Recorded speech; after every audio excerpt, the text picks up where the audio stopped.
Hello, my name is Patrick Allen, and I am an interviewer for the Veterans History Project at the Library of Congress in Washington. And usually in Southwest Ohio, that's done through the Cincinnati Hamilton County Public Library, but because of COVID, they're not doing those anymore. So I've been traveling around this area, interviewing at various sites. And today, January the 25th, 2022, we have the distinct privilege of talking with Francis David Therkelson. The spelling on his name is Therkelson. Mr. Therkelson, thank you for agreeing to do this interview. Thank you. And thank you for your service. Myself. And how should I call you? Should I call you Francis, David, or Turk? Turk is one that's been with me for a long time. Okay, Turk. Well, let's start out by, what's your full name? Francis David Therkelson. And where were you born, Turk? Spokane, Washington. Do you remember what your birth date was? 7/17/25. Right. And you were born in Spokane? Yes. And what was your mother's name? May Dewey Klink. And where in Spokane were you born? Were you born at a home or in a hospital? I think it was in a home. No, not. I'm thinking of my sister. It was a home for unwed mothers. Yeah, because my dad had left us. Okay. So where did you grow up as a young child? I grew up on the family farm in Lockwood Flats, Billings, Montana. How long did you stay there at home? I stayed there through elementary schools. I went to 1 year of high school, and then I think I became of enlisted age, and when I registered for Selective Service, there was a time period where they said if you chose to go into a different branch, if you didn't do that, you'd wind up going into the Army. All right. And you actually registered before your 18th birthday, didn't you? Yes. Where did you register? At the Selective Service office in Billings, Montana. Did you ultimately get a draft notice? Yes. Where were you when you got your draft notice? In Billings? I got a letter sent to me. I was working at a farm in eastern Montana.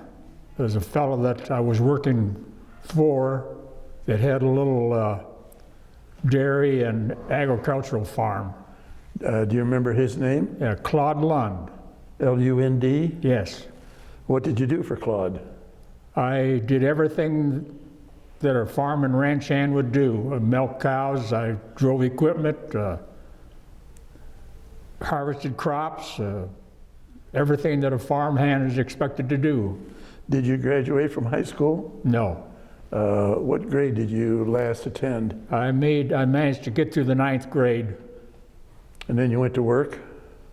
Well, my dear friend tried to get me to go back to school, and I hated school so bad, and so I wound up working at the ranch again until, well, I think the story was Mr. Blake couldn't afford to pay me wages, and Mrs. Blake thought that for me to be working like I should be able to make some income, for myself.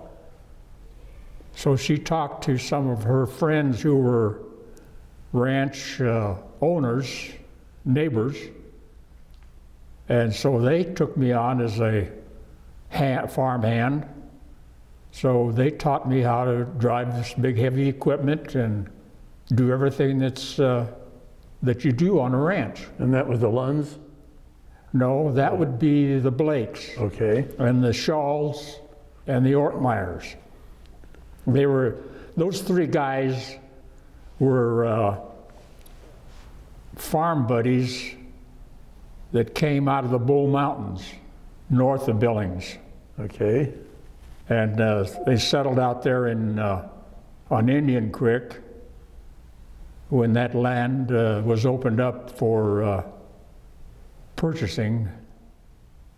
Part of it was on the Crow Indian Reservation, so they were able to lease some ground from the Indians. Oh, good, good. What was your mom's name? May Dewey Klink. And did you have brothers and sisters? As I remember, my mother said that I would have had 2 brothers, but they both had passed. One that was died while she was still carrying him, and the other one died just a few weeks after he was born from whatever illness, I don't remember. All right. Did you ever have a stepfather? Did your mom marry? No. Okay. So when you were working for the Lunds, where did you live? Were you still living at home and going back and forth to work? Well, when I first went to work for the Lunds, they were the one that got me into, talked me into joining the 4-H club, because there were FFA chapters around there, and that was for the older boys. And since there was no 4-H club there, a bunch of the local farmers got together and they said, and they started naming off names, and they said, well, there's enough boys here in Lockwood that we ought to form a 4-H club for these younger boys, which is what happened. So You did have a stepsister, though. you have a stepsister? Yeah, I had a stepsister. And what was her name? Stella Mae Gallant was her father's name. How do you spell the last name? Gallant, I believe. Gallant? Okay. Is she still living, do you know? No. Do you know when she passed away? Stella passed? Oh boy, Stella passed. In 2020, after that? Before that, I think it was before that. She was, Okay. I think more like But- 2000. yeah, I think it was about 2000. Yeah. And where did she live? At that time, she was living in Montana, Joliet, I believe. Okay. So let's go to your being drafted. You got your letter, and then where'd you go to the draft board? The draft board was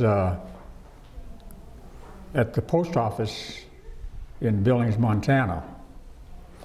Now, I understand from some information that you and one of your sons gave me that some of your records had been lost about your birth and whatnot. And Yeah.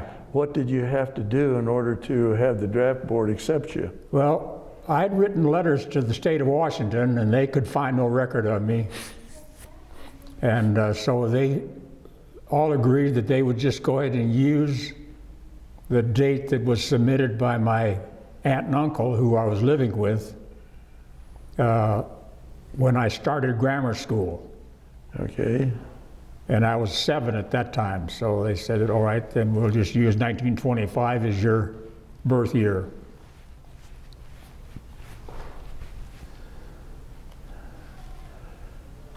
How did you happen to select the Navy? Did your mother direct you in that? Yeah, my mother kind of led me towards that because she liked the Navy. As a matter of fact, her middle name is Dewey, and that was named after Admiral Dewey.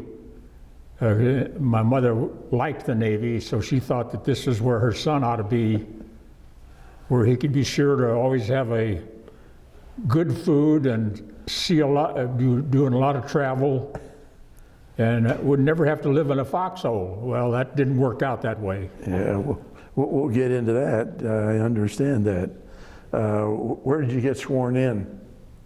I got sworn into the Navy in Farragut, Idaho, the Naval Training Station. Well, you were sworn in at Butte, Montana, and then you went to Well, Farragut. that's right. You're right. Butte, Montana. That's right. Boot camp was in Farragut. Yeah. Where is Farragut? That is in Idaho. It's there's a naval training base up there by Lake Coeur d'Alene. Okay. When you were in boot camp, did you also have another fellow that you met from Billings, Yeah. Clint Brown? We kind of chummed around a little bit while we were in boot camp, but once the boot camp was over with, why, I don't know where he went to. All right, but had you known Clint before you got to boot camp? No. You just got to talking to each other and found you were both from Billings? Yeah. So, when you got to boot camp, what was your rank? Well, it started out as an apprentice seaman, Okay, which is your basic. basic training. Can't get any lower than an apprentice, huh? No, that's as low as you can get. Tell us a little bit about the areas of training that you had there at Farragut. Well, I guess I'm not sure why you progressed over those weeks. I guess it had to do with whatever your commanding officer indicated your progress was in their view as the military. And apparently I was succeeding and learning everything I needed to be doing that was being taught to me, expected me to learn. And as I learned, my ratings kept going up. So when it come graduation time, unless I had been smart enough to have become a petty officer, I would have gotten into advanced training. But since I did not reach that far, they sent me, well, let's see, at that time they were in need of signalmen, communication people. So since I didn't qualify for getting anything into small craft, they shipped all of those young boys to San Diego for a 16-week course in communications, signalman being the trade. And you were one of that group that went to San Diego? Right. Mm-hmm. Did you get advanced to a second-class seaman while you were there at Farragut? Yes. And were there any differences in your training once you got to be second class? Not really. Any difference in your duties? No, it was nothing more than what the Blue Jacket manual recited to you, because we followed that as far as their scheduling, as far as how you advanced. So where was this signal school? Was that down in San Diego? Yes, at the Naval Training Station in San Diego. How did you get from Farragut to the signal school in San Diego? Well, we rode train, matter of fact. That was kind of interesting. That was very interesting, because I'd never been that far away from home and never had taken a trip on a train, so... What accommodations did you have on the train? Nothing special. I just sat in a coach chair and slept with your arm on the windowsill. And how about food? if I remember right, Did they have a mess car on the train? they had a mess car, and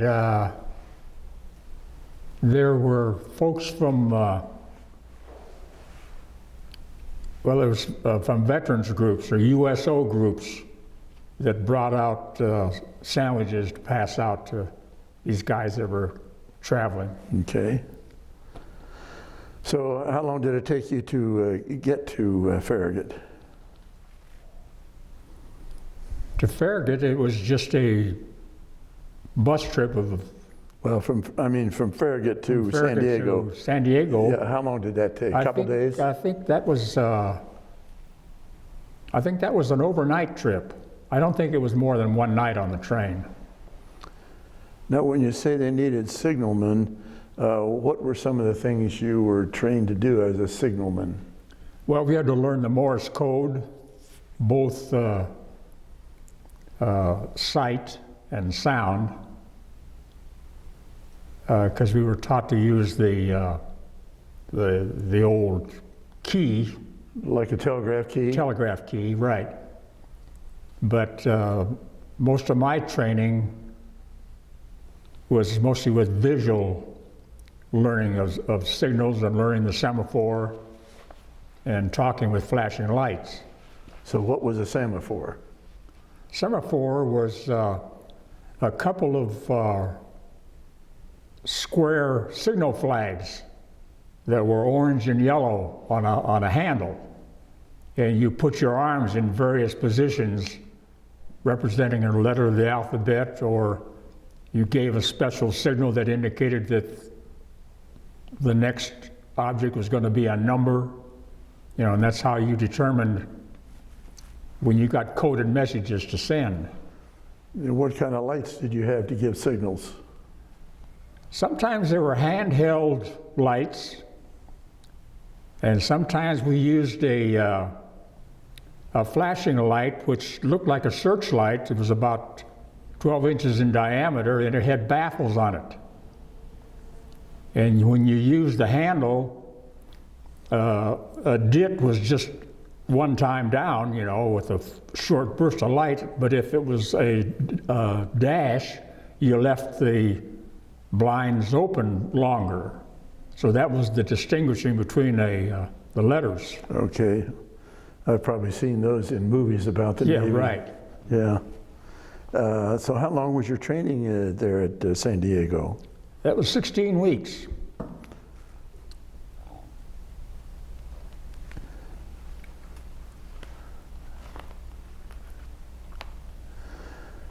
When you were at San Diego, did you have a chance to drive around and do any sightseeing where there were factories and industries?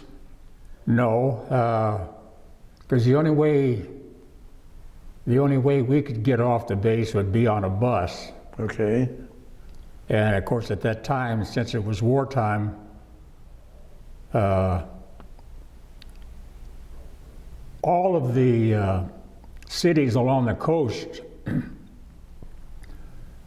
especially in the manufacturing areas, they had humongous camouflage nets that they stretched over everything, so that if you were looking down from the sky, it looked like a field or a forest or whatever, but underneath that was all the activity. Right, and they did that because they were so close to the coast. Right, and we knew that there had been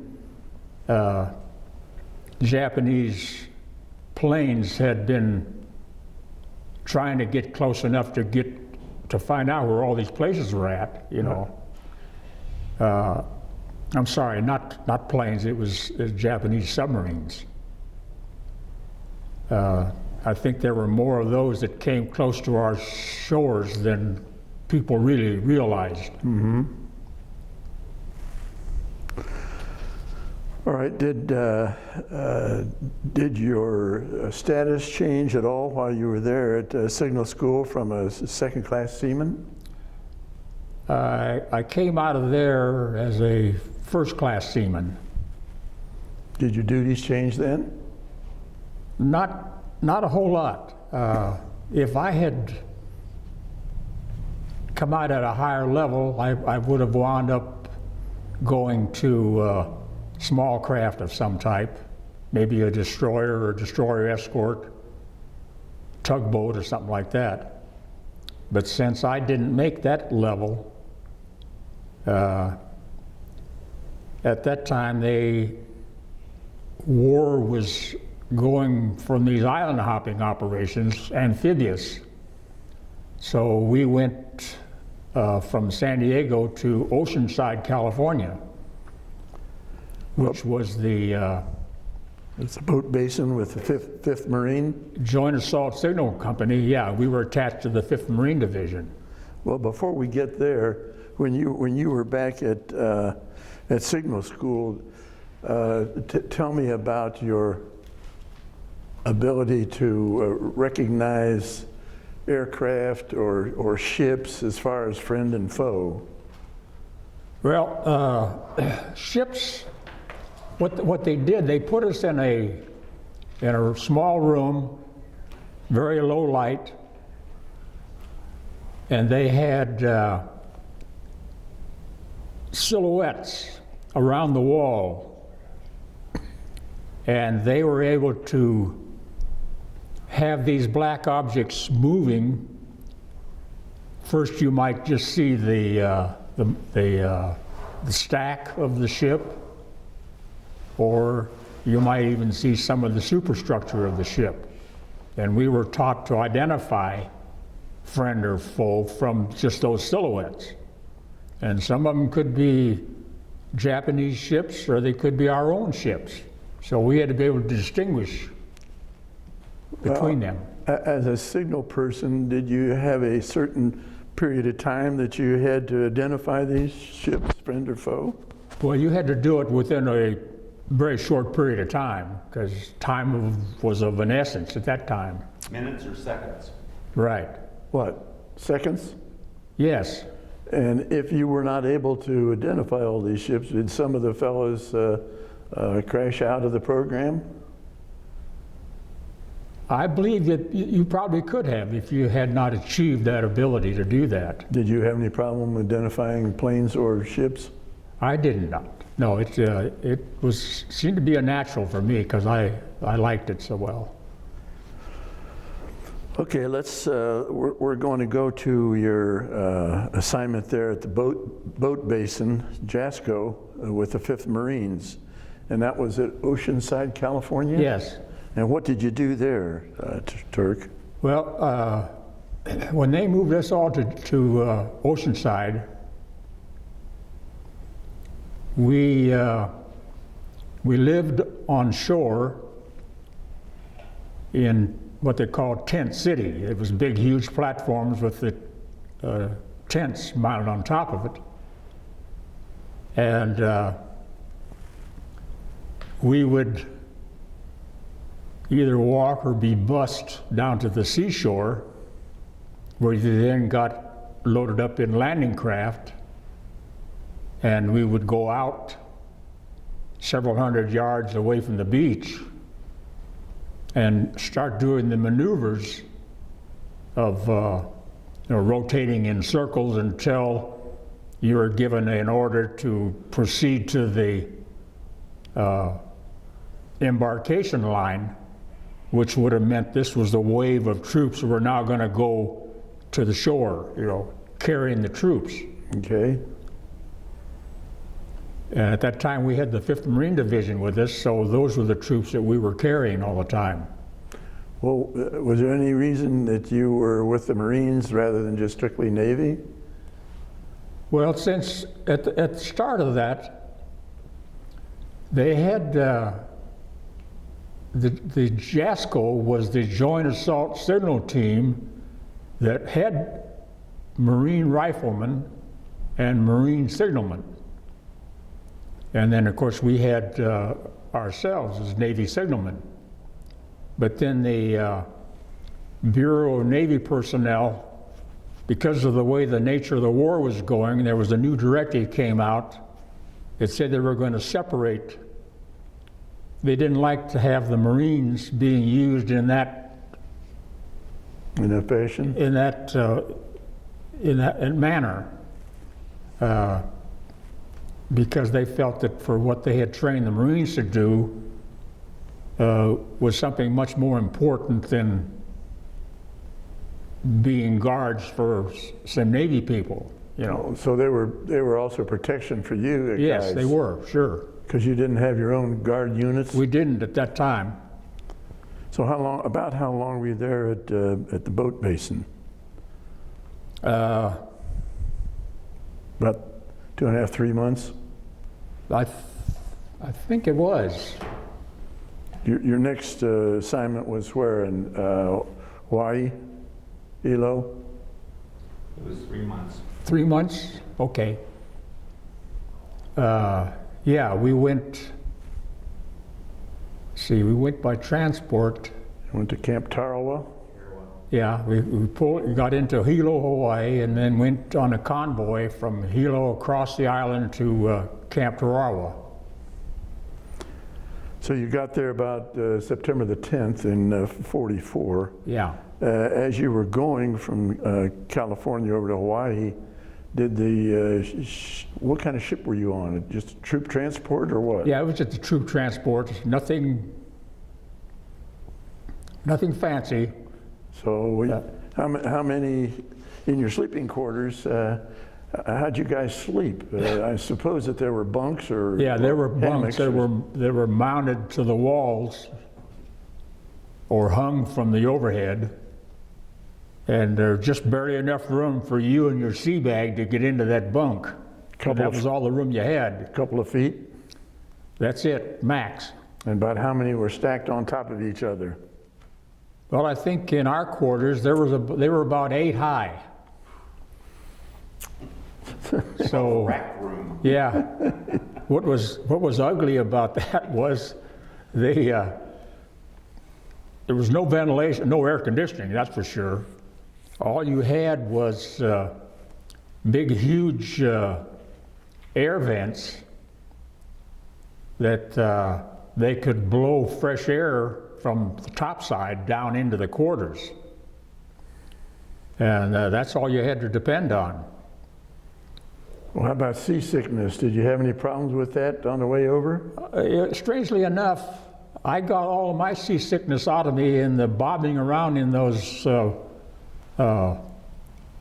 landing craft while we were rendezvousing, getting ready to do our thing to go ashore. It was training exercises. Yeah, because when I got on board ship, it was a piece of cake.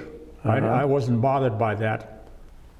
Of course, they told us that you shouldn't be looking right directly down off the side of the ship at the water. You should always focus your eye out, further out towards the horizon, and you're less affected by the movement of the ship or the rolling of the ship, you know. Good advice. Well, I suppose when you're down there in the sleeping quarters, you'd rather be on the top than you be on the bottom in case somebody got sick. Absolutely. Unfortunately, I wasn't that lucky. Well, on that trip, the war's going on. Did the ships travel in a straight line, or did you do what I've heard about zigzagging? After we crossed the international date line, then we started going in the zigzag because we knew that the Japanese submarines were busy, although they were mainly looking for ways of destroying or making a mess out of the manufacturing facilities. They weren't too much interested in troop ships at that time. So for somebody that's going to be watching you 25 or 50 years from now, what do you mean by zigzagging on these convoys? Well, when we got into areas where we knew there were submarines moving, as I've been reading over the years, in order to maneuver a submarine and get it in an area that they could send their torpedo directly at their target, they had to get their target to be on a broadside shot. So by zigzagging, we were able to create a condition that it was more difficult for the submarines to have time to maneuver their boat and get lined up, because by that time we could have shifted and changed the target line for them. And they weren't able in those days to fire a torpedo going forward and hit anything. So did you have any instances where you were under attack from submarines that you knew of on the way over to Hawaii? We were fortunate enough that we didn't have any problems there because our screen, anti-submarine screens, they were busy with sonar gear, which picked up metallic sounds or movements in the water, apparently. What kind of ships were your anti-submarine ships? They're either destroyers or destroyer escorts. Do you remember how many ships were in your group going over to Hawaii? I think I made a list of the layout, didn't I, Dave, over there? I think so. There were about 40-some ships. Would that include your anti-submarine ships also? I think, did that number, I don't think that number included the escorts. Okay. That listing I had, that I had of those ships only showed the actual troop ships. Okay, now on your ship, you got 8 high, but when you were on land, what were you sleeping in? Tents? We were sleeping in tents that were up on platforms. How many men in a tent? Usually about 8? About 8. So you left, you landed at Hilo and you went to Camp Tarawa? Yes. And what did you do at Tarawa? What kind of training? We mainly were taught how to, dig a foxhole and get in it, and how to cover up, because it rained quite a lot also. And, try to take care of yourself the best you could, but mainly was to keep our guns, our rifles clean. At that time, we were issued the little, I can't think of the name of it now. Well, you're in the Navy and you're supposed to be a signalman. Why are you digging foxholes? Are you going to spend some time on the beach? Well, because, To shore, short ship. yeah, we had to set up communications as quickly as possible to be able to receive and send messages. But were you going to be on shore sending messages? Yes, Okay. yeah. So you learn how to dig a foxhole and how to protect yourself and protect your equipment. About how long were you there at Tarawa? I don't think it was more than a week or so, was it? Well, I've got down here, you went to the amphibian space, Waipo Point in Yeah. Honolulu on October the 6th. So that'd be about 3-4 weeks. Yeah. And what'd you do there at the amphibious space? We just continued to do our training with our equipment.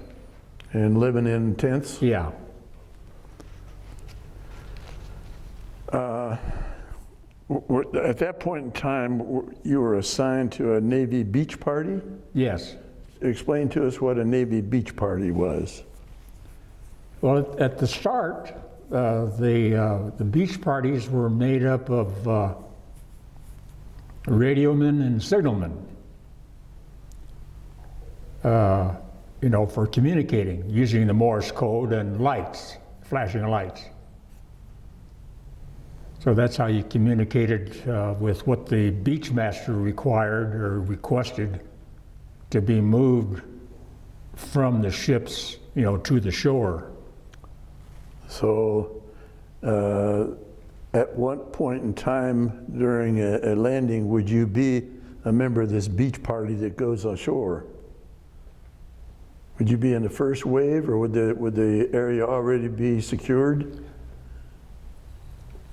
If I'm not mistaken, I believe since communications was so critical, they didn't want to lose signalmen, because in order to send a signal by semaphore, you got to be standing wide out in the open, waving your arms around. Right. So we pretty much let the radio people do their thing.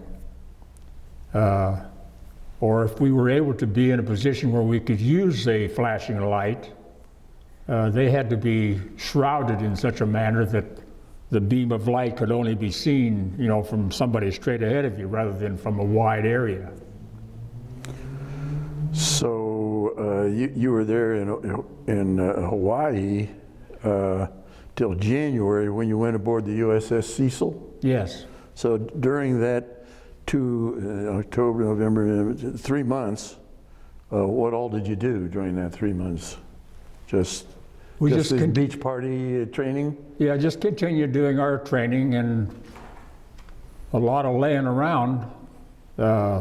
We couldn't venture off the base. Well, there was no place to venture because you're right out the middle of cane fields, you know. Okay. So how did you get assigned to the U.S.S. Cecil?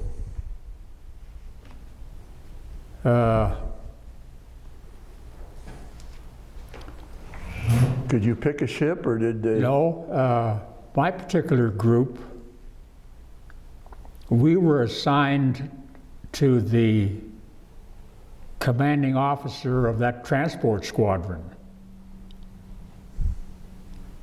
So we were part of the Commodore's group. We weren't just the normal beach party team.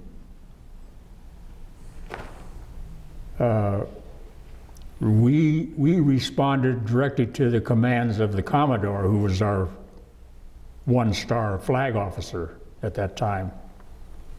And he was in charge of the whole group.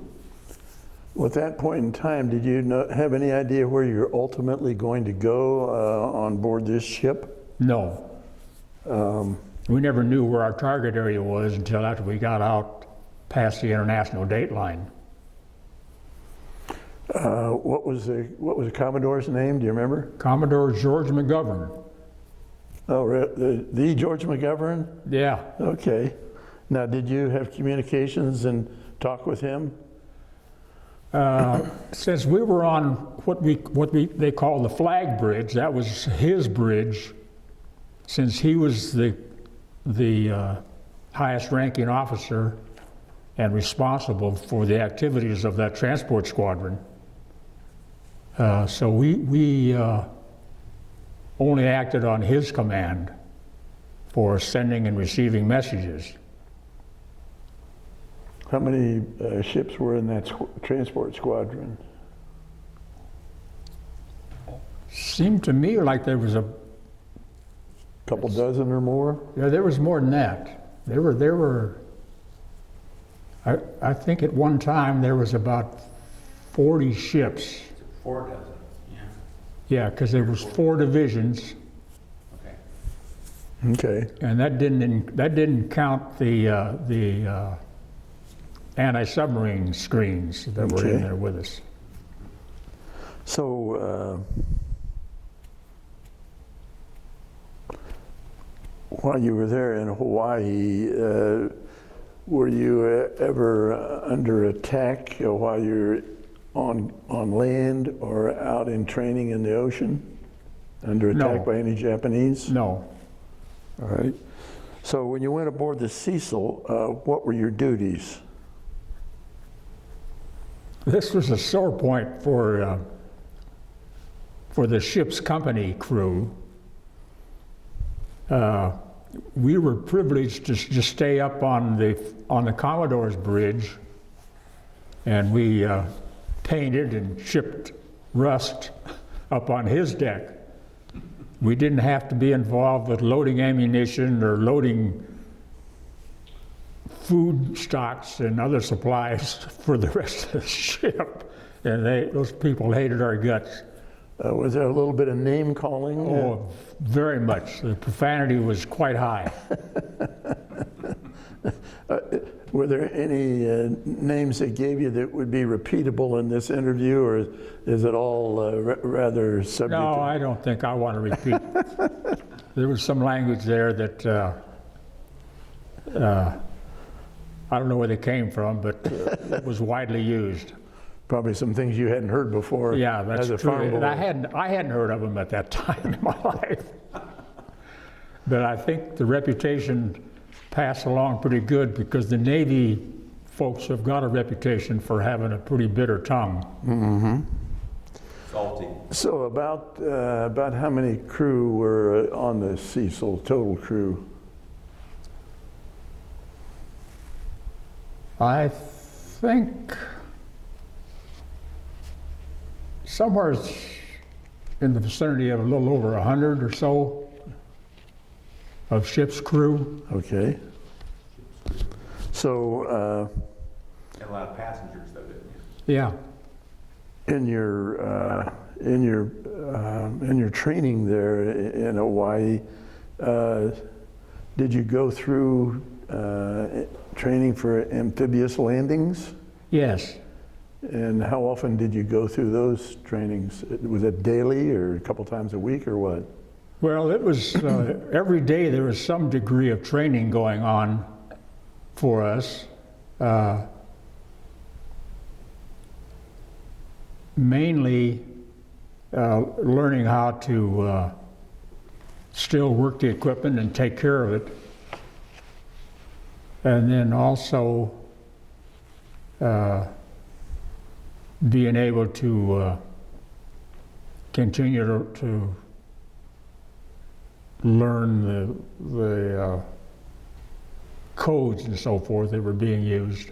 Y'all were Did- practicing amphibious landings for a couple of weeks in Maui with the 5th Division Yeah. Marine Corps. Did the codes change periodically so that the Japanese couldn't catch on to them? Well, there's something about the codes. There are international codes that are used by friend and foe alike that are nationally known. So naturally, the Americans had to devise special codes for use with our own people that nobody could decipher unless you had the ability to have the code book, to decipher messages. Well, didn't the U.S. Solve some of the Japanese codes Yes. during the war? Yeah, we were able to break their code. Was there ever any time when the Japanese broke any of our codes that you're aware of? Not that I'm aware of. I think, as I've been reading through history, as hard as the Japanese tried to break our codes, we had gotten ourselves associated with the Navajo Indians. Yes. And they had a language that the Japanese couldn't understand. I've seen a movie about that. Right. Same That was good story. one of the reasons why we won as well as we did, was just because of that code. Because the Japanese couldn't figure it out.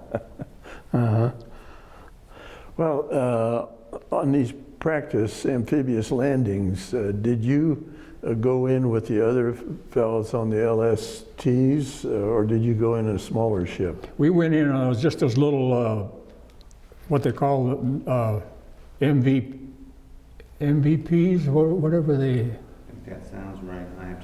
I have to. It's just the landing craft, the small ones. How many fellows would land with you at that time? And each boat, there was probably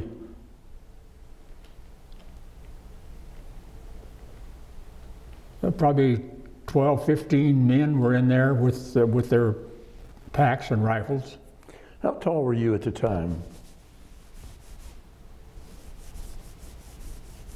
I think probably about 5'6", 5'7", How much did you weigh? 150 pounds. Did you have to carry equipment on your back? Just our pack. How much did that weigh? Oh, I suppose 20 pounds, 30 pounds.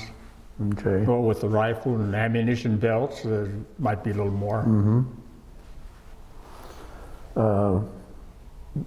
Who would be carrying the radio equipment and the semaphores or whatever you used on shore?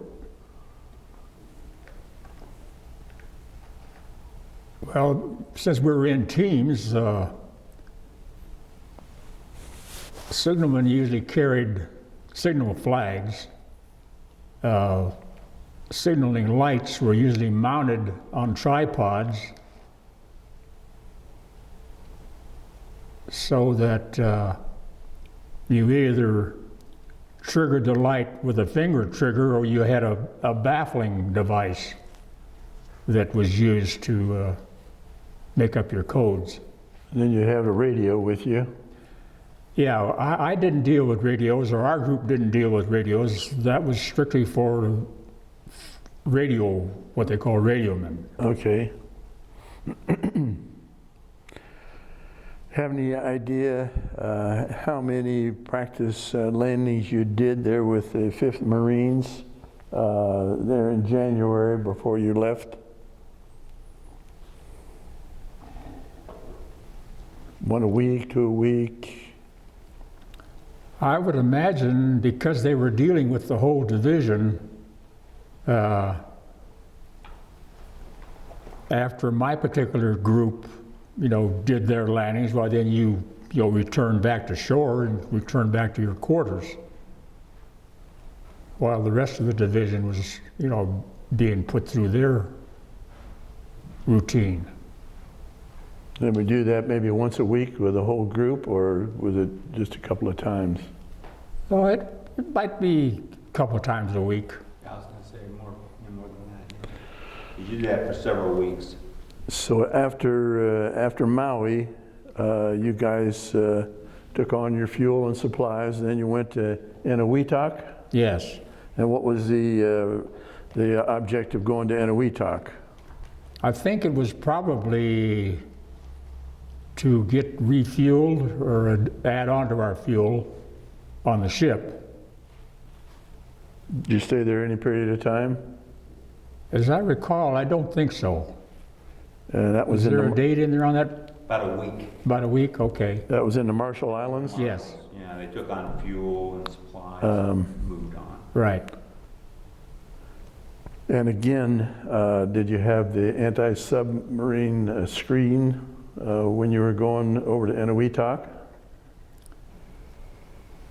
Yes, every place we went after we crossed the international date line, we had escort. I remember right. Did you have any problem with submarines at all on your way to Eniwetok? I was never aware of it because the anti-submarine screen was out of quite a ways. All right, so did Because, you have minesweepers? Yeah, we had minesweepers that went out ahead of us, and some that, let's see, I wasn't familiar with magnetic mines at that time. I don't think we had any problems with that. In the interview we did several years ago on this particular part of your experience, the transport squadron consisted of 25 ships. At one time, we had 31 ships and an anti-submarine screen consisting of 7 destroyers or destroyer escorts. Okay. So in addition to your minesweepers and anti-sub, you still did your zigzagging on the way over Yes. to Eniwetok? All right, then you were only there maybe a week or 8 days, and you met Transport Squadron 16 in Saipan? Yes. Yeah, that's when the whole group, since my particular ship was the flagship for that transport squadron, we had a Commodore that was the commanding officer, the highest ranking commanding officer of that whole transport squadron. And you got there about February the 12th in 45. What kind of training did you have there at Saipan in the Mariana Islands?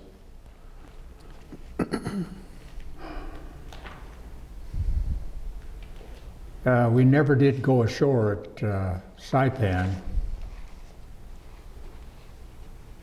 I don't think we did anything there. You were only there for a couple of days because you had to go to your first assignment, which was in the Volcano Islands. When you were there Okay. at Saipan, did you know where you were ultimately going to go yet? I don't think we were, at least not the enlisted people. Okay. I'm sure the Commodore and all of his staff, flag officers, would have known, because since our ship was the flagship for that squadron,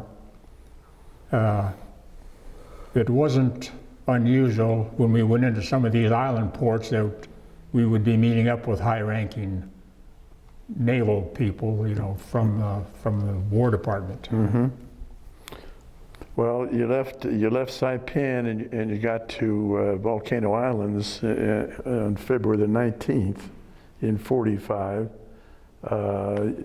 You were going to make an invasion of Iwo Jima. Do you remember that? Yes. And what kind of training did you have to go into Iwo Jima? Well, all we did, let's see, what was the story on that? You were on the signal bridge most of the time. Yeah, we were at general quarters. I was on the signal bridge, you know, looking for anyone that was sending a signal to us by light or by flag, you know, requesting supplies or movement of different things that had to do with the needs of the Beachmaster. So is that why you were offshore? Yes. On your ship? When you say you were at general quarters, tell the people what general quarters means. Well, general quarters means that everybody is on duty, you know, for that 10, 12 hours. Gunners have to be at their positions? Yes, and be in your area of responsibility. Battle ready.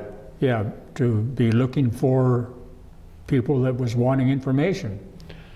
Now, while you were out offshore, did you get attacked by any Japanese aircraft? Not directly on us, no. Did you see any? We saw some strafing that was going on along the shore, and actually our Air Force was so terrific in being able to keep the Japanese flyers from getting in that close to our areas where the supply ships were at. That's why there was quite a lot of battles that went on by aircraft, sometimes over the horizon, that we didn't know about. Well, I remember something in the notes where you guys, your group was going to go in as a beach party, but somebody wanted a group with more experience. Yeah. Who was that pulled that string, do you know? The Beachmaster. Do you know who that was? What was his name?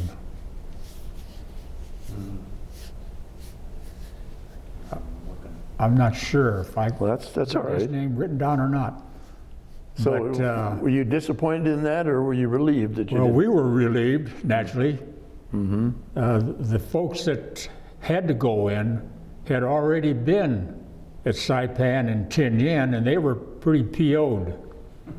You know, let these greenhorns go in.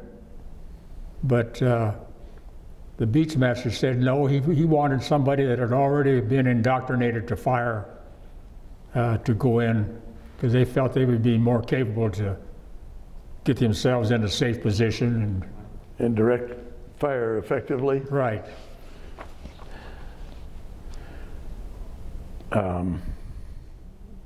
So the beach party that did go in, as I understand, Iwo Jima had the mountain part, and then they had the northern part that was not very well defended. Is that where they landed, in the northern part? Well, our particular group, since we were the ones that brought in the 5th Marine Division, their assigned beach location was right off the shore from Iwo Jima. Not further down on the land where there's more land expanse. Okay. So I was able to, since I was on duty on the bridge that particular morning, I was able to watch through a long glass and watch the Marines, you know, fighting their way up the mountain, and then when they got to the top and planted the flag, trying to get the Japanese off the mountain. We didn't know at the time how well fortified and dug in that the Japanese were on that mountain. history has shown us here in recent years that that mountain had already been fortified because I think the commanding general of the Japanese forces was headquartered in Iwo Jima, and had been for years. Inside the mountain. Yeah. Now you said you saw the flag raising. Now, you know, everybody in our era has seen the picture of the Yes. fellas raising the flag, but I've also heard that there were two flag raisings, one actual and then one for the publicity. Yeah, there was. Did you see both of I them? saw both of them. Yeah. So you say you're looking at a long glass. Is that just one long telescope? Yeah. Yeah. One eyepiece, Uh-huh. but it was the stronger rather than binoculars, you know. And you could see the fellas shooting and getting Yes. killed and getting Yeah. shot. We see them when they dropped and saw them when they were shooting. I've seen in movies where the Japanese would hide themselves, and then after the Marines got past them, they would pop up out of a Yes, cave. that happened. Did you see that happening? I did, but I couldn't tell exactly who it was at that particular time, not from my vantage point anyway. But all I could see was Marines were dropping, you know, and struggling to get down or get up, you know. Well, were you still there offshore when they finally captured Iwo Jima? No, because once we unloaded our ship, got all the 5th Marine Division and all of their equipment off, we had orders to get underway to get back down to, I think we headed for the New Hebrides Okay. to pick up an Army division for the upcoming invasion of Okinawa. Now, I think you said that in his notes that there were about 20,000 Japanese on the island of Iwo Jima, and only a couple hundred of them survived. Yes. But we lost casualties of 7,000 or Yeah. so. Right. Did you have any responsibility, your ship or your squadron, to remove any of the injured or dead bodies? No, Okay. because there was some time involved there that we had orders, you know, direct orders from Admiral Nimitz where our next engagement was going to be, so we had to leave. Once we dispelled all of our equipment and troops, then we had to leave. Just get out of town. Huh? Right. So you went down to Saipan, and you got there March 3rd of 45. It says you took on fuel and supplies, and you transferred wounded troops. Yeah. Where had you gotten those troops from? Apparently, is what wounded troops that we could get off of Iwo? Iwo.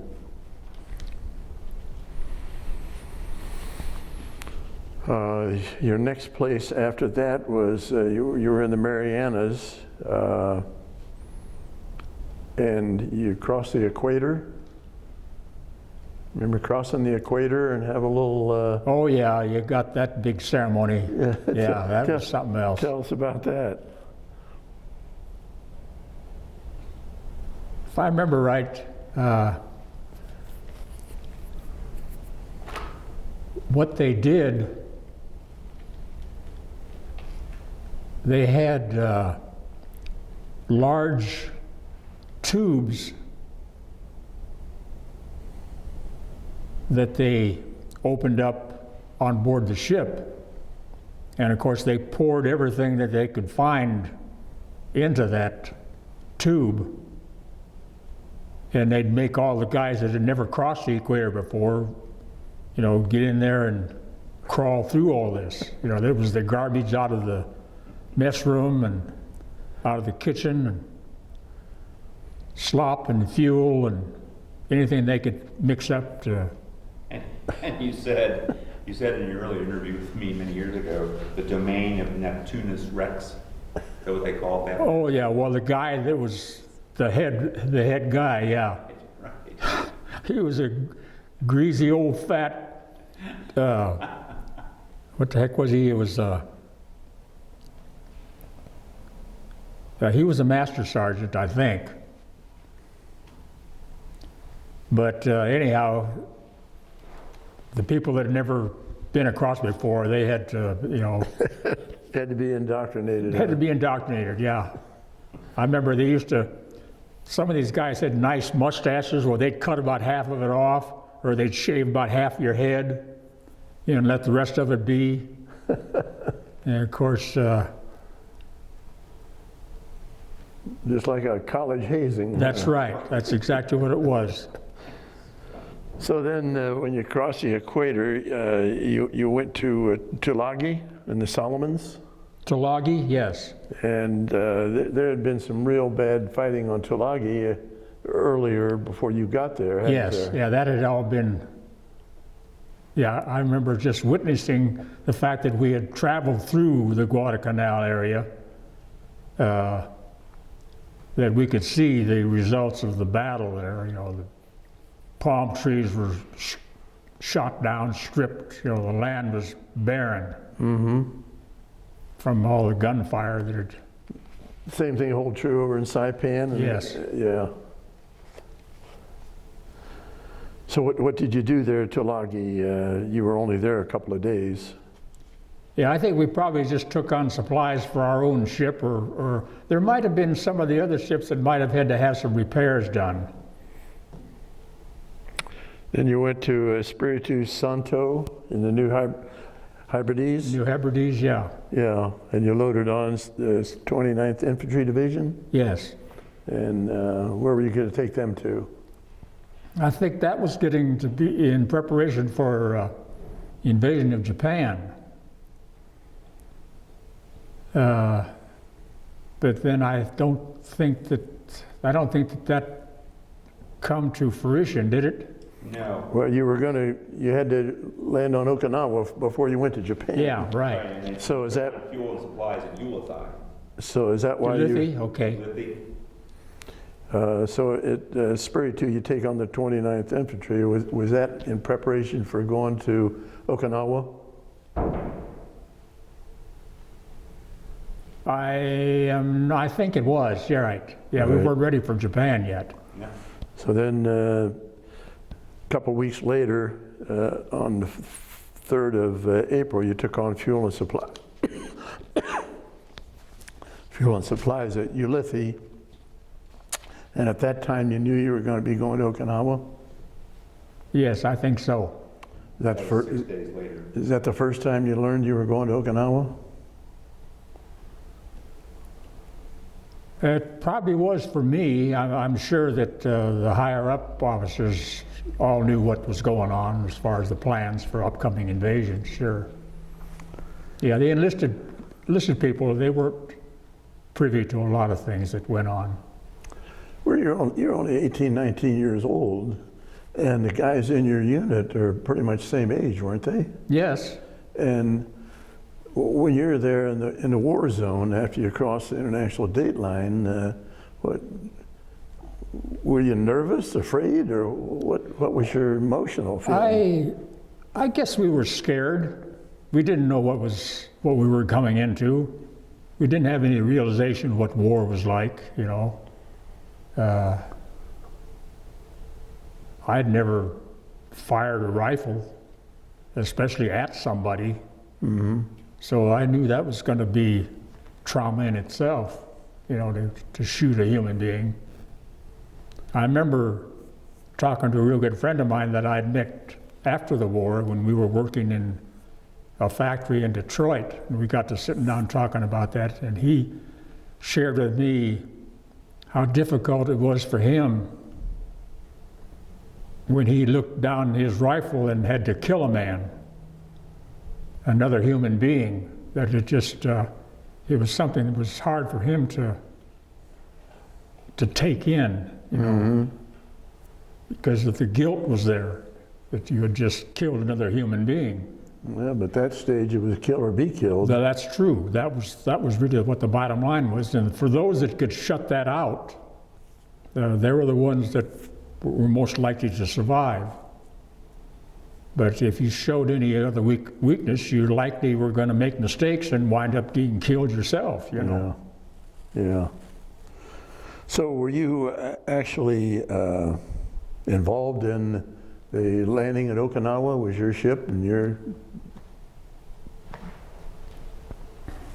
For you and Dalton. At Okinawa, we were fortunate enough there that our squadron, our ship transport squadron, landed at the narrowest point of the island. And the only reason why we landed there is because the Marines had already secured that strip of land at the narrowest point and were beginning to fight going off to each end where the main part of the war was going to be going on. So where we landed, we were pretty secure in that area. Although we were warned about going off wandering around looking for souvenirs or whatever. So you were actually on shore? Yes. While you were on shore, did you undergo any firing from the Japanese mortars or? Not directly at us, no. We were pretty secure where we were at. Did you have any air raids from the Japanese planes? Yeah, we had air raids from Japanese planes, sure. Day or night? If they could come in, well, mostly they tried to get in at night, trying to use the cover of darkness. Once they knew where the landings were being done or where all the supply ships were at, they were trying to disrupt that, you know. Well, was there any kind of protective measures taken by the Marines or the Navy or the Air Force to camouflage your supply areas? Any smoke screens or anything like that? About all we could do in those days was just lay down a smoke screen. Yeah. And who did that? That the Navy? That was or the Air Force lay them down?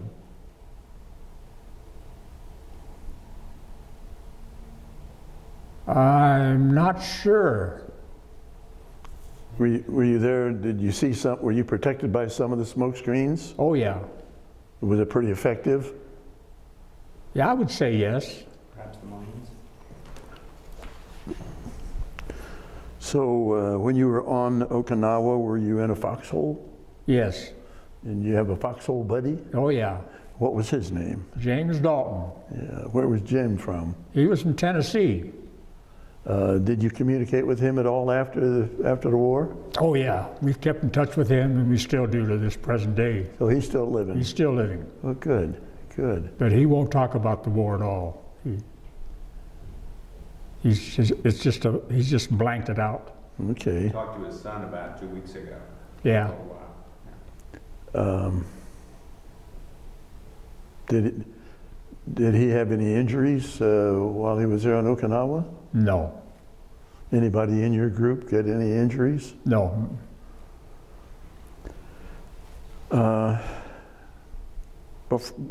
Before you went on to Okinawa or Iwo Jima,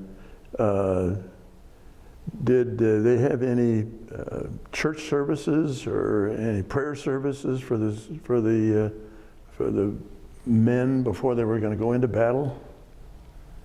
The chaplain usually came to the mess hall and offered that availability if anyone needed to, share some time with the chaplain to talk about themselves or their families. Or did fellows do that? A lot of them did, yes. Good. So you left Okinawa. What was the stage of capture of Okinawa when you guys left? Well, when we left, there was still a lot of the land fighting that was still going on Matter of fact, I guess according to what history says, the worst of the battles, land fighting, was still going on. Pretty much in the south part of the Yes, island? in the largest part of the island. Yeah. And they were dug in there like they had been at Iwo? Right. Yeah, they were dug in big time.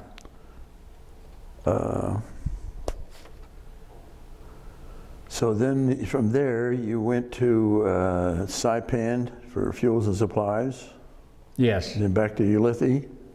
yes, And in May of '45, you're waiting orders from Admiral Nimitz, and you were at Guam at that time, yes. and this is in May of '45.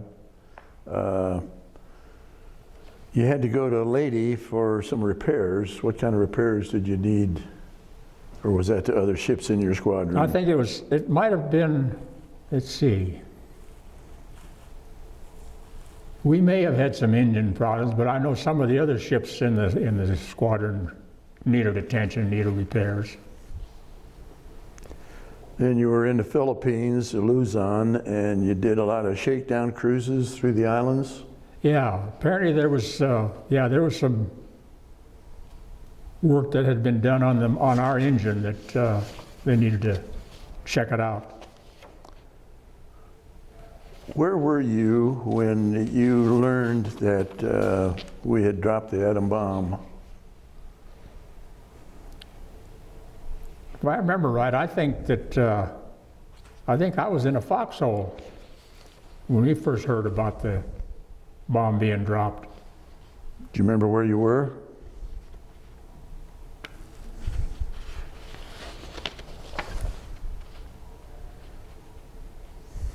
I can't think of that one. Because that was August, right? Well, in September, there's a radio message about the U.S.S. Indianapolis being It had been torpedoed. sunk. Yeah, Uh, it had been sunk, matter of fact, by Japanese submarines. Right. They thought Yeah, that, we'll talk about that in Okay. a minute. But you had a lot of trial runs in the Philippines, and you had repairs, you took on fuel. In July, you had trial runs, speed runs at Panay in the Philippines. What was a speed run?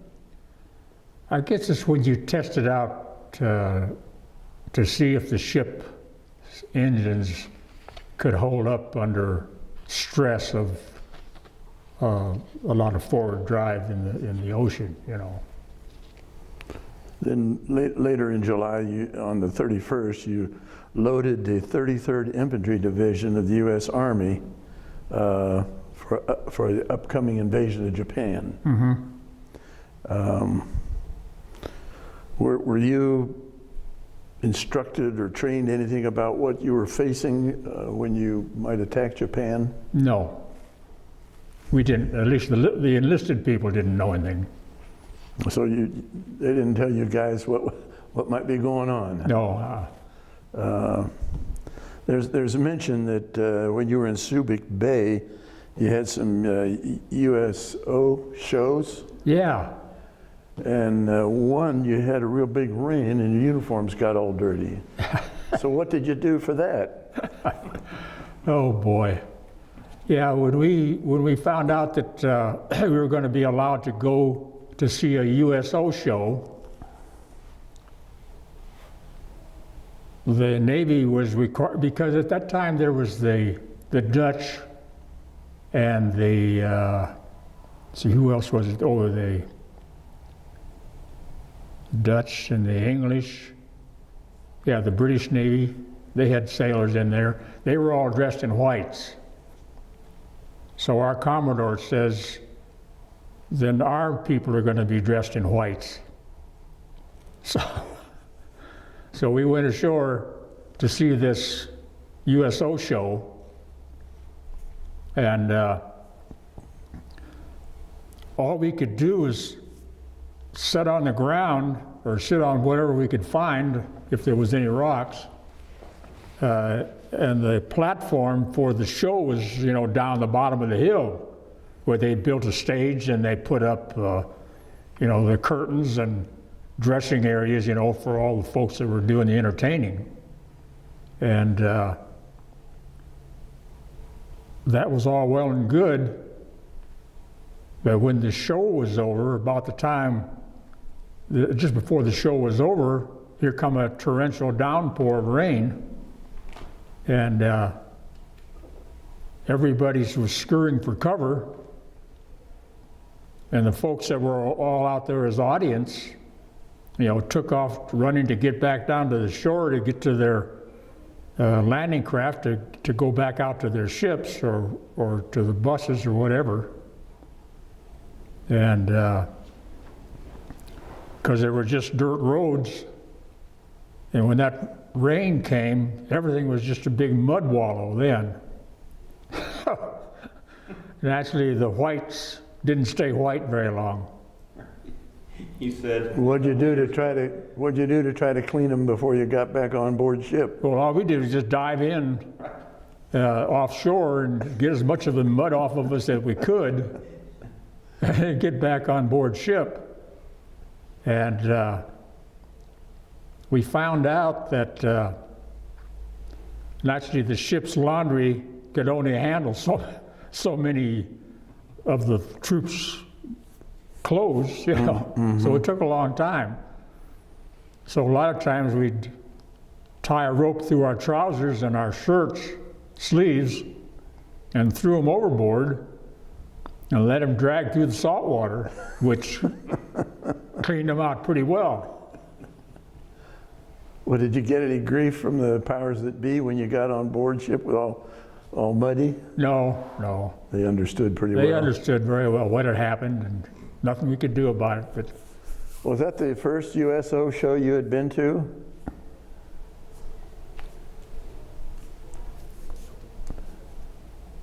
I don't recall any others. Do you have any recollection of who was at that show there at Subic Bay? yeah, he said another story. Let me see if I can. It wouldn't have been Bob Hope or anybody like that. I'm thinking it was Bob Crosby. Right, It's Bing Crosby's brother brought in a USO show. Okay. Yeah. And was that, until you got all the rain, was that pretty exciting to be able to see these entertainers? Oh, it was nice, sure. And we saw him in Subic Bay, Oklahoma, USO sponsor. Right, okay. So you picked up 1st Cavalry Division in late August, and you took them to Yokohama? Yeah, So that was after the bomb had been dropped. yes. And what was your personal feeling when you learned that the bomb had been dropped? Well, we were relieved, needless to say. We were glad that it got dropped because at least we knew we weren't going to be going into an invasion of Japan, which was what the target was. Was there any general celebration ceremony on your ship or anything when the news came? Not really. You know, because we were still waiting for whatever our further orders were. You know, there was still a lot of things that had to be done besides, conquering the Japanese. So were you able to anchor in Tokyo Bay? We anchored there only long enough to lay claim to being in Tokyo Bay when they signed the peace. So you were there when the signing took place. Were you able to?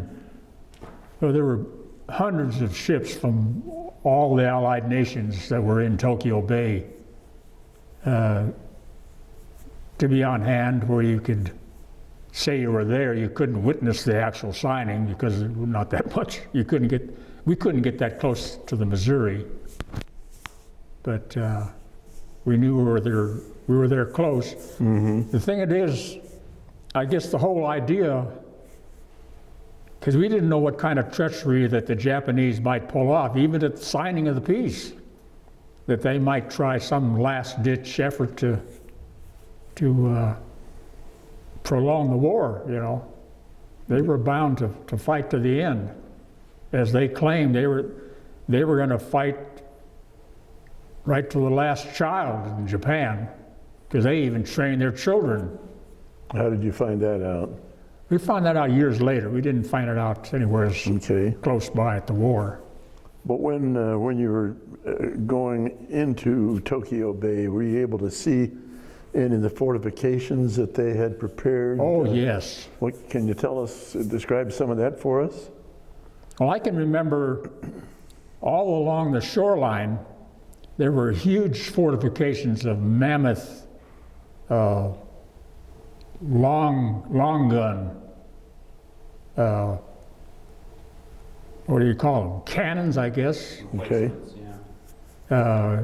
Because they were able to lob a shell out there, you know, as well. They were trying to naturally get to the battleships, but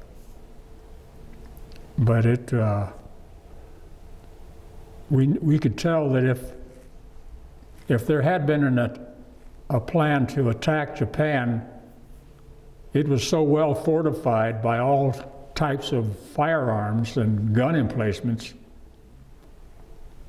it would have been tough for the Americans to have gotten in there, you know, physically with troops. Well, through your long glass, were you able to see any fortifications in the mountains, offshore, or anything?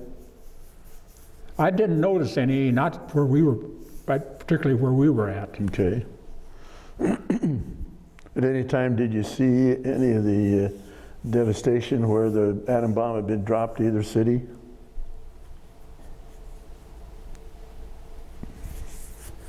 I don't think I ever got that close to the area where the bomb was actually dropped. Okay.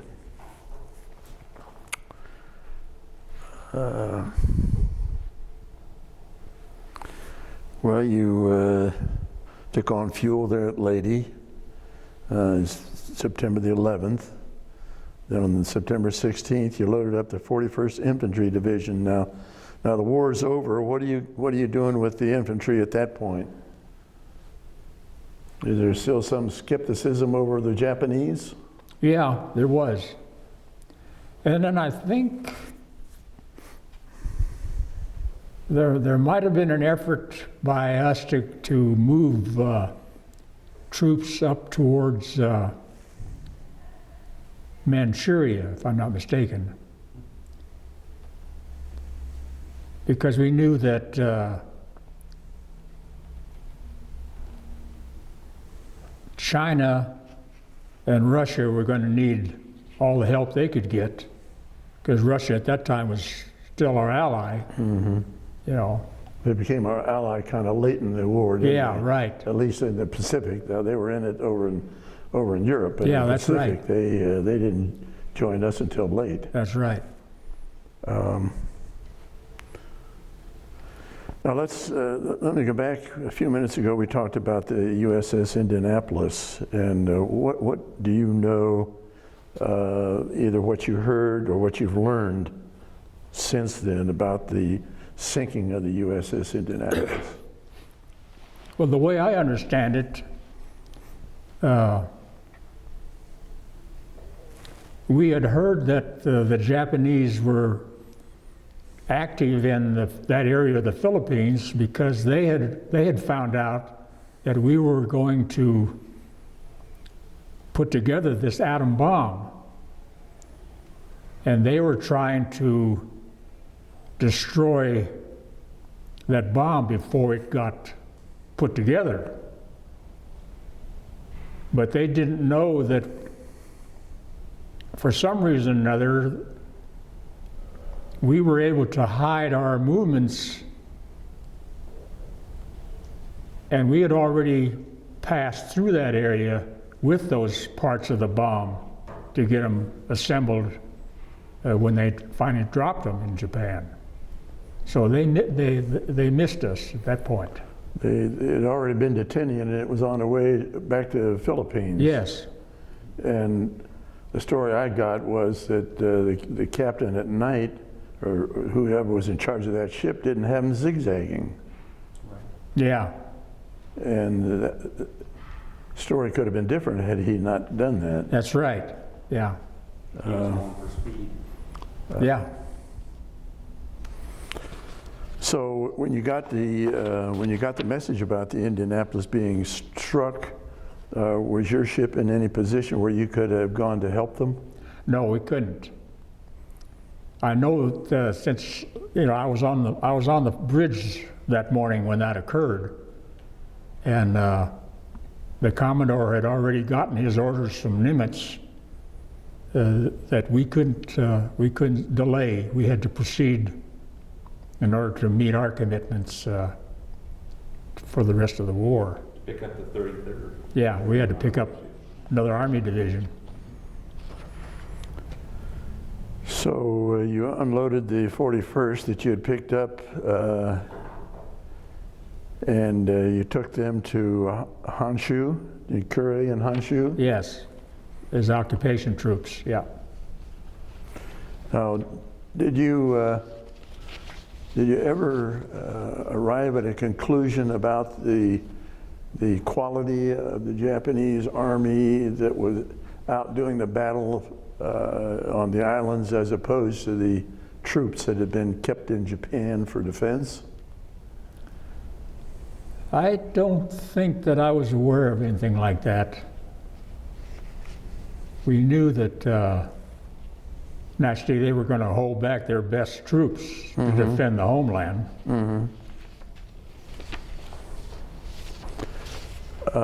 When you were back there in Okinawa, did you see any of the kamikaze attacks on the other ships? At Okinawa. Yeah. That was one of their last ditch efforts, was Yeah, I think, start these kamikazes. If I'm not mistaken, I think that our Air Force was able to hold the Japanese back away from the areas where the ships were at, or where the troops were at, or where the landing areas were at. Okay. Because I know there were a lot of air battles. There were some big air battles that were going on to try to clear the skies of the Japanese, which I think we finally did. We defeated the Japanese Air Force at that time. Well, I had met a fellow that was a sailor on the U.S.S. Bunker Hill that got hit by a couple of kamikazes, and he has a wonderful, wonderful story about that.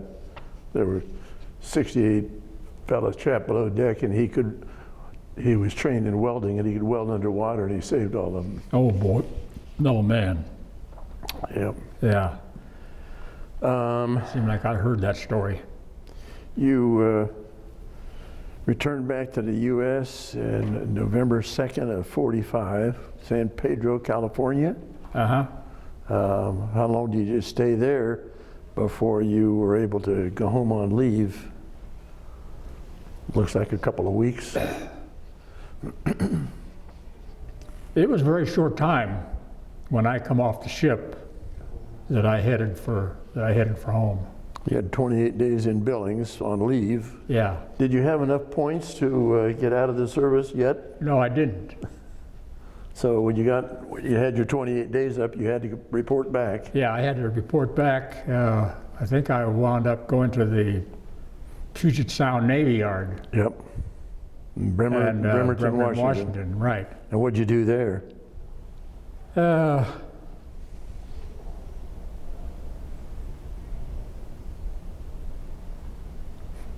I think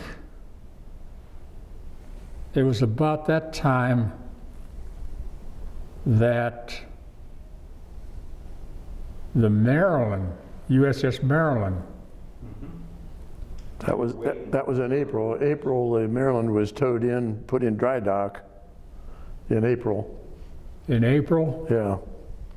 Okay, because I know I spent some time physically living on the Maryland when it was tied up in Seattle. Yeah, that was the 20th or 19th and 20th of January '46. Okay. And then it was towed and put in dry dock at that point, so you guys were just manning the decks, I guess. Yeah, it was just standing quarterdeck watches, yeah. Now, I've got a note here. You talked with a gunner's mate about the kamikaze raid. Oh, yeah. You remember that? Yeah, I remember that. I made friends with a man that was the gunner's mate, and he indicated that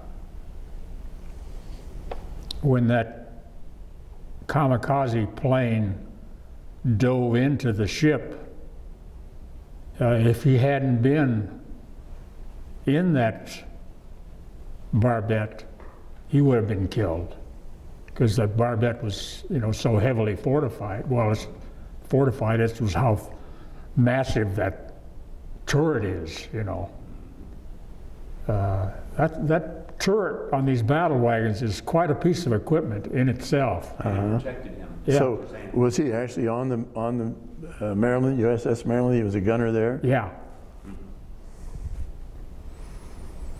That'd be quite a story. Yeah, it would be. And what were you doing with the Maryland? Were you getting it ready to go into mothballs? Yes.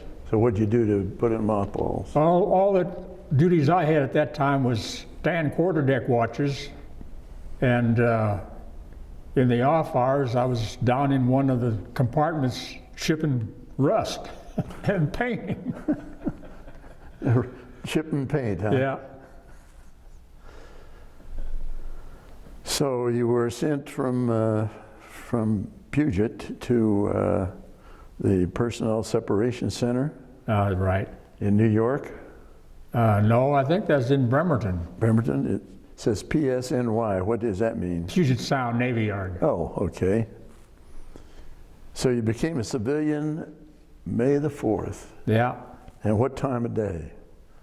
I forget now. I think I got the time down there, 4 o'clock in the afternoon or something like that. 12:36. 12:30. Okay. Yeah. No, not 12:30. 12:36. Yeah. Right. Yeah. I remember. I looked at that clock real good. So, did you get any service medals or awards for your work that you did for us? Well, I think we just had our campaign medals. That's about it. I didn't get anything special. Well, it was Asiatic Pacific Area Campaign Medal, 2 stars. okay. Yeah. American Area Campaign Medal, World War II Victory Medal, Philippine Liberation Medal. Okay. Just a couple. Just a Right. couple. You have those all in a shadow box. Oh, take your hat off a minute and let's show the camera. Oh. What's this ribbon across here? What's all that? Oh, that's just whoever made this thing up. They just put the supposedly a campaign ribbon. There's no significance. Any significance to that? No, that's the amphibious. That's my amphibious badge, and that's the United States Marine Corps emblem. Can you see those, Dave? And this other one's just a flag. Yeah, the globe. Okay, this one right here is what? I think that's Naval Reserve, isn't it?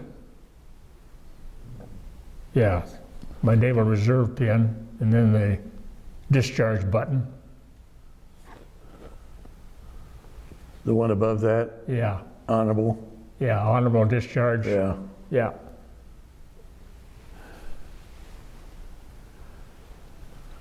Well, thank you very much for this interview. Well, you're welcome. Well, but we're not done yet. When you got back home, what'd you do? You got a job somewhere? Well,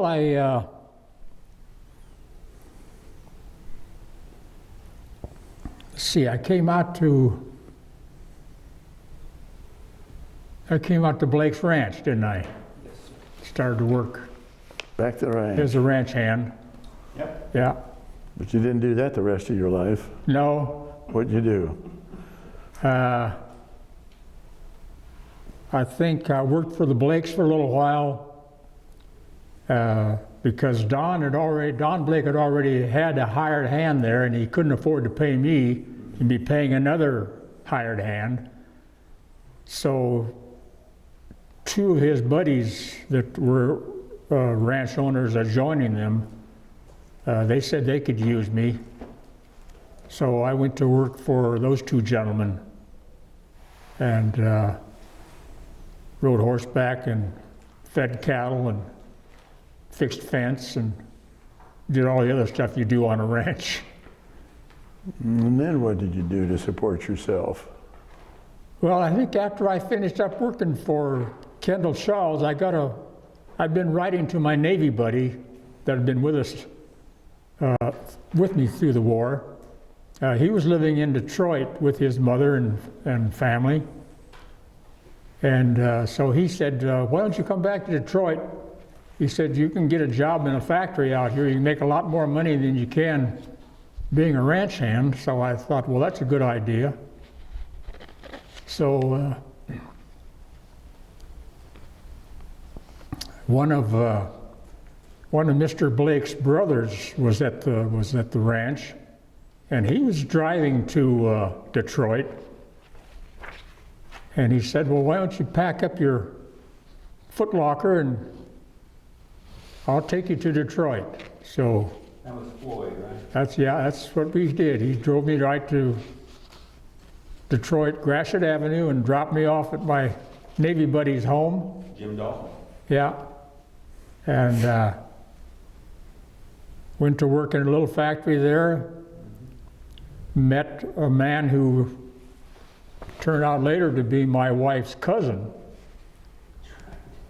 And so he got us together on a blind date, and a few months later we were married. All right. And what was her name? My wife's name? Yes. Willeen. Willing? Willeen. Willeen. Yeah. What was her maiden name? Ford. She had a big family. Come from a big family. Yeah. When did you guys marry? When? Uh-huh. April 17th, 48. How many children did you have? 3. Give me their names and ages if you remember the ages. Okay, Sherry is the first one. She was born in 50. David was my second one, and he was born in 54. And my other son, Don, he was born in 56. And David's here with us today. This is David here, Right. and we lost our other son here a few months ago. Oh, I'm sorry about that. How'd Yeah. that happen? It's too bad. He got too sick. They couldn't get him to a hospital quick enough. Oh, shoot. And if they could have gotten him to a hospital, I think we'd still have him. But I think you're right. Uh, Retired firefighter, Oklahoma City. yeah, your daughter still living? yeah, my daughter. Where Yeah. does she live? She's in Columbus, Ohio.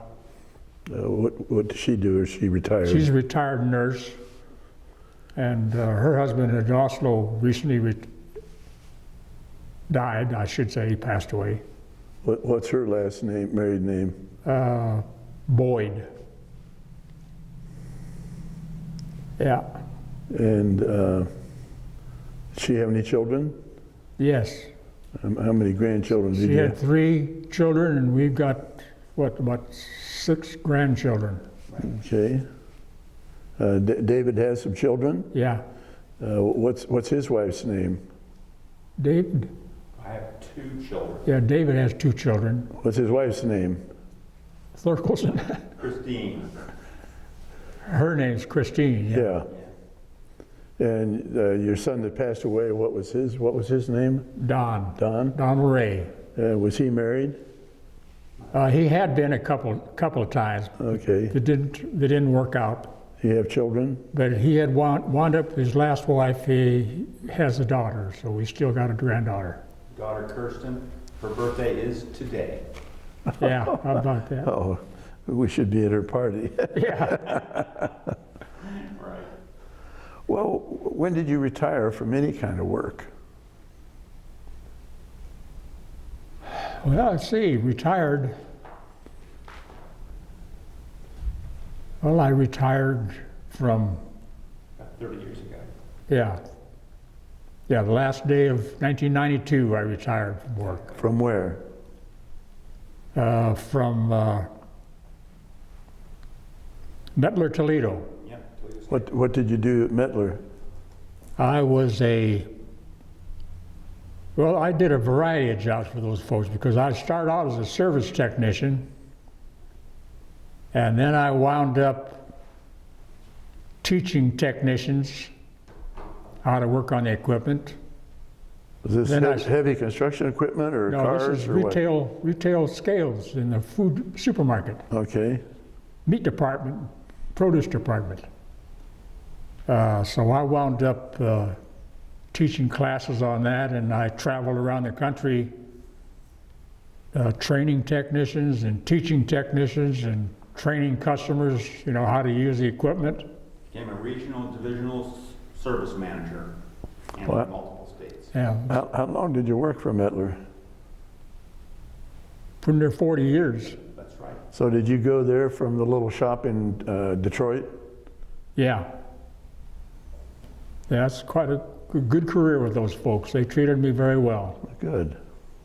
So tell me about your wife. When did she's passed away, and when? No, my wife is She's still living? still here. Yeah, Is she? she's with Good. me. Well, good. Yeah, And how old is she now? same as I am. Okay. Yeah, You met her on a blind date. yeah. Where did you go? On that blind date, I guess let's see, I was in Detroit. Did you go to a movie? Probably went to a movie, yeah, because I think we went to a movie down on, what was it, Grand Circus Park? Maybe. I had to look. Look. So, and you married? You said you got married a few months later. After we married, or after I met her, yeah, we met her on a blind date, and after I met her family, and we talked, and we were both, 21, 22, 21, I guess. Okay.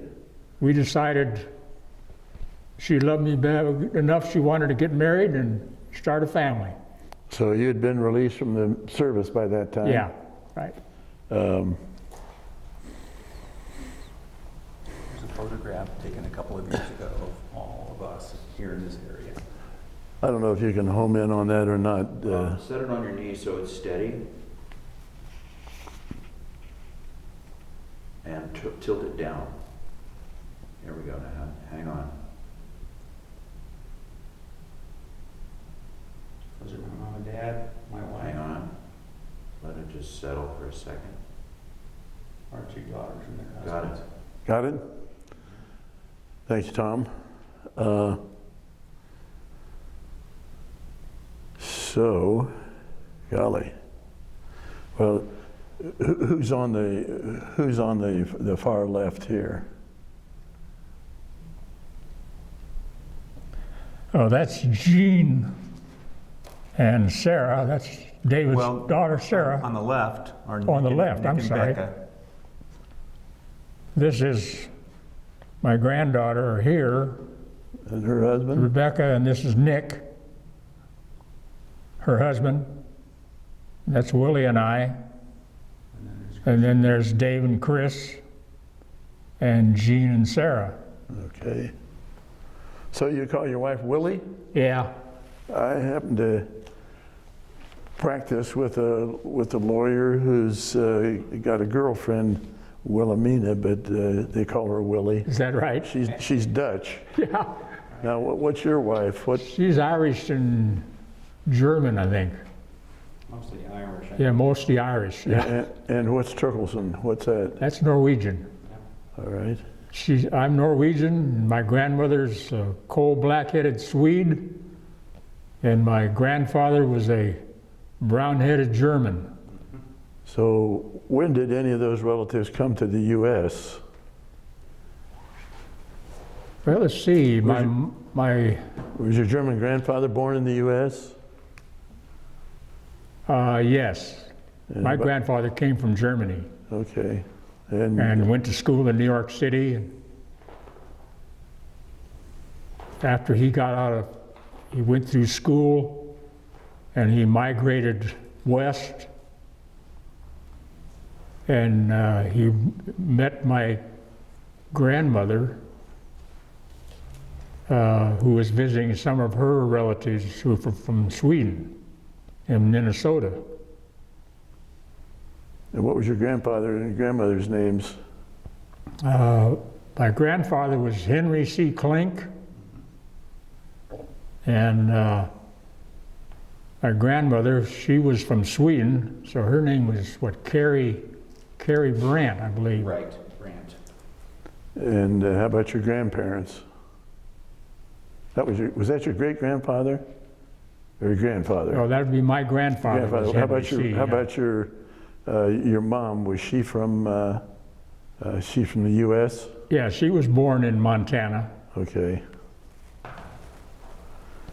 Well, I'll ask our cameraman, Tom, do you have any questions you'd like to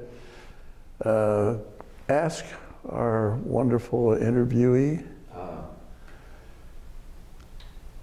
It's a 1 in a million chance. There were, as I mentioned before we started shooting, 9 in my family who served in the war. Wow. My uncle Joe Shappert from Wilkes-Barre, Pennsylvania, served on a supply ship in the Pacific Theater. He never talked about it. I don't have any details. I'm just throwing a name out there because you never know. Yeah, you never know. No, I don't recall that name. His sister, my mom, was Pat Shappert, and she was in the American Red Cross, and she did not USO shows, but Red Cross shows in New Guinea and the Philippines. Oh, boy.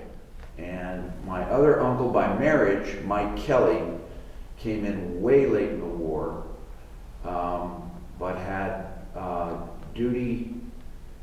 occupation duty offshore in Tokyo Bay,